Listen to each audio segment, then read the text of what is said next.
O governo Trump recuou do que seria uma escalada extraordinária na guerra comercial que vem travando especialmente com o Canadá, mas confirmou vai prosseguir sim. Tarifas de 25% sobre aço e alumínio de todos os parceiros comerciais do país. Trump enfrenta a desconfiança dos mercados em virtude dessas idas e vindas nas políticas tarifárias, mas não só, com queda nas bolsas dos Estados Unidos e consequências para o Brasil, evidentemente. Confira na reportagem de Mariana Giangiacomo. A pressão tarifária de Donald Trump colocou os indicadores da economia americana sob estresse. Um operador de fundos de investimento afirmou à CNN que o mercado está claramente cansado da incerteza imposta pela Casa Branca. Os 3 principais índices que acompanham o desempenho das ações americanas fecharam em baixa nesta terça-feira, o segundo dia consecutivo de resultados negativos. Os papéis começaram a cair depois de Trump afirmar que subiria para 50% as tarifas contra o aço e o alumínio canadenses. A escalada responderia ao anúncio do governador de Ontário, no Canadá, que implementou tarifas de exportação de eletricidade para os Estados Unidos. A região fornece energia elétrica para os estados de Nova York, Michigan e Minnesota. Diante do mal-estar dos mercados, Trump voltou atrás e afirmou a jornalistas que poderia recuar, decisão confirmada horas depois por um assessor presidencial. Ontário, em troca, suspendeu as barreiras contra os consumidores americanos. Apesar do recuo tático, Trump manteve a defesa das tarifas como a principal política comercial dos Estados Unidos. We have to rebuild our country. Our country has been stripped of its jobs, of its factories. O vai e vem da guerra comercial contra o Canadá ocorre na véspera da implementação de uma tarifa horizontal da Casa Branca contra a importação de aço e alumínio vindos de qualquer país. A taxação vai impactar quase 300 categorias, que juntas venderam 147 bilhões de dólares para os produtores americanos. Sob Donald Trump, a Casa Branca adotou a guerra tarifária como o único instrumento capaz de diminuir o déficit fiscal dos Estados Unidos, alavancar a indústria nacional e pressionar outras nações em disputas diplomáticas. Mas até aqui, especialistas apontam para um cenário inverso. Indicam que as barreiras corroem a capacidade de crescimento do PIB e ampliam o risco inflacionário no mercado doméstico. Samuel, evidentemente há um cenário aí que mexe com o Brasil diretamente. Eu vou deixar um pouquinho mais tarde a nossa conversa e iniciá-la por uma apreciação um pouco mais abrangente. Eu queria muito a sua visão sobre que cenário você desenha com o que o Trump tem feito para a economia mundial. O cenário é péssimo, porque as tarifas elas vão desorganizar as cadeias globais de valor. A partir da década de 1990, a gente começou a especializar diversas coisas. Você pega esse celular aqui, né, o projeto é feito num lugar, o software é no outro, a capa é no terceiro. Né? Então, o mundo é todo interligado. Nesse mundo interligado, a tarifa gera uma desorganização imensa, você vai ter que reorganizar e tal. Agora, além disto, a gente não sabe para onde vai a tarifa.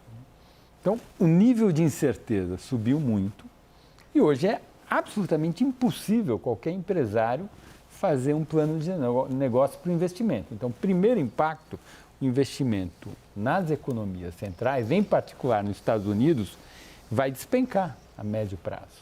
Essa é a sua previsão? É, porque eu não sei o que vai acontecer.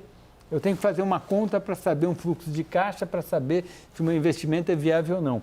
Com esse nível de incerteza, se ele chega e diz, ó, as tarifas vão ser essas pelos próximos 10 anos, tal, é ruim, desorganiza, mas eu sei o que vai ser, eu consigo fazer uma conta.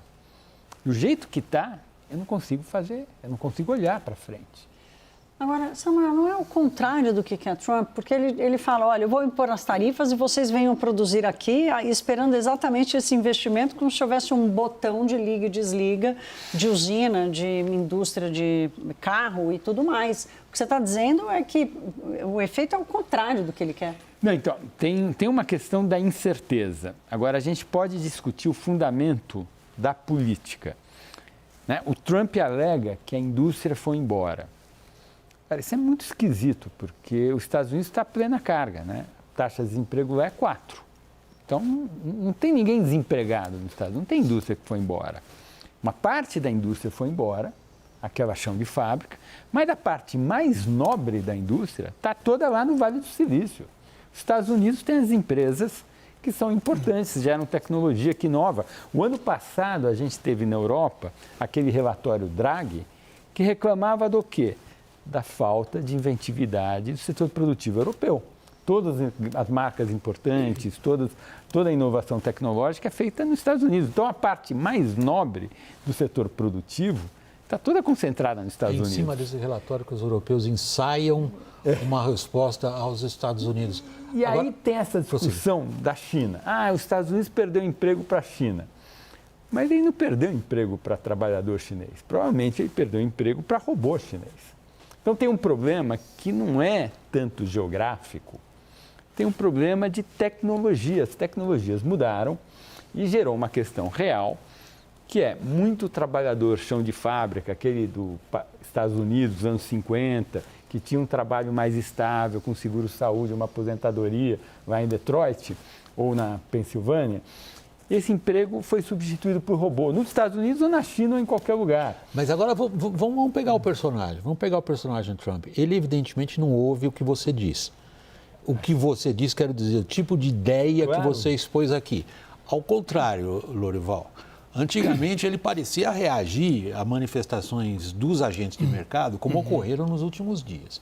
Violentamente opostas. A gente não vê uma queda tão acentuada em Wall Street em tão pouco tempo nos últimos, digamos, 2, 3 anos, pelo menos. Ou seja, há um sinal claro de desconfiança. Só que aí ele está passando para um outro tipo de postura. Em vez de reagir e entender que os agentes econômicos estão desconfiados, ele está dizendo que vocês são burros. O mercado chama isso de o put de Trump, né? Quer dizer, o mercado acreditava, né, que quando houvesse uma queda nas bolsas de valores, sinais de recessão, sinais ruins na economia, o Trump recuaria de políticas prejudiciais, né? Porque ele, supostamente, de fato, no primeiro mandato, ele demonstrou uma forte preocupação com os índices. Ele passa o dia inteiro assistindo Fox News, às vezes CNN, às vezes outros canais também, e aí ele vê na tela aqueles índices e tal, e fica muito feliz quando a seta é para cima, fica chateado quando a seta é para baixo, né? Mas dessa vez não, esse put do Trump, essa opção de venda das ações, digamos assim, né? É algo, claro, isso é uma analogia, né? Mas é no sentido de ter um hedge, de ter uma proteção quando a coisa ficasse ruim, de recuar e tal. Ele não está demonstrando isso de forma alguma, ao contrário. E no domingo, perguntado, ele admitiu que pode haver uma recessão, e isso fez o mercado derreter na segunda-feira, né? Então, é que a gente percebe agora que existe também um forte aspecto político e até geopolítico no uso das ferramentas econômicas, né? Então, isso hoje ficou muito claro quando ele disse que para o Canadá deixar de ter as tarifas é fácil, é só o Canadá aceitar ser o 51º estado americano. Isso não é uma brincadeira, né? É o Wall Street Journal que trouxe a noção de que o Trump está aderindo à doutrina Monroe de 1825, de que a América para os americanos, a China para a Ásia para a China e a Europa para a Rússia. Não é qualquer jornal que está falando isso, é um jornal do establishment financeiro, do establishment respeitado econômico. Pelas ideias conservadoras. E republicano, não é um jornal democrata, certo? Então, diante disso, há uma nova mentalidade, um mindset do Trump, ele está um tanto mudado. Antes da gente ir para o Brasil, Samuel, o que esse mindset indica para a economia global? Sua primeira resposta foi péssimo. Mantém ela? Não, claro, não. Primeiro assim, não dá para entender o diagnóstico. Trump reclama do déficit comercial americano. Ora, mas tarifa não resolve isso. Por quê? Porque o que é o déficit comercial americano? É a diferença entre o que eles produzem e o que eles absorvem na forma de consumo e investimento. Então, o único jeito do déficit comercial americano cair é ou eles produzirem mais e não consumirem, ou eles pouparem mais. A tarifa não vai fazer nenhuma coisa nem outra. A tarifa é um instrumento microeconômico para mudar a natureza da produção. Vou querer produzir menos de alguma coisa e mais de outra coisa. Ok, eu vou voltar a ter a indústria automobilística em Detroit. Tá. A taxa de desemprego é 4%. Então, eu vou ter que tirar trabalhador de algum lugar. Que setores que eu vou tirar? Não vai resolver o déficit. O déficit americano só resolverá se eles aumentarem a poupança pública. E o único jeito de aumentar a poupança é aumentar a poupança pública. E o Trump não está nessa direção, pelo contrário. Tem uma série de desonerações que ele colocou, que terminam esse ano, que ele sinaliza que irá renovar. Ou seja, ele vai piorar a situação fiscal com relação à situação que haveria se não houvesse a renovação das desonerações. E acha que vai arrecadar alguma coisa com as tarifas. Talvez as tarifas ajudem um pouco, mas eu sou bem cético. Gente, basear a arrecadação do Estado em exportação ou em comércio internacional era alguma coisa do século XIX, né? Que nem a doutrina Monroe. Nós voltamos do século XIX. Ele gosta do século XIX. Menos o concerto entre as nações. Tinham mais nações no concerto a partir de 1815 do que o Trump pensa hoje. Mas a gente vai entrar, não vamos desviar a conversa. Daniel Rittner, o governo brasileiro vai falar como com o Trump a partir da meia-noite? Nós estávamos brincando na redação, dizendo que parece um título daqueles filmes do Zé do Caixão, né? À meia-noite eu virei buscar o teu aço. À meia-noite eu vou impor as tarifas.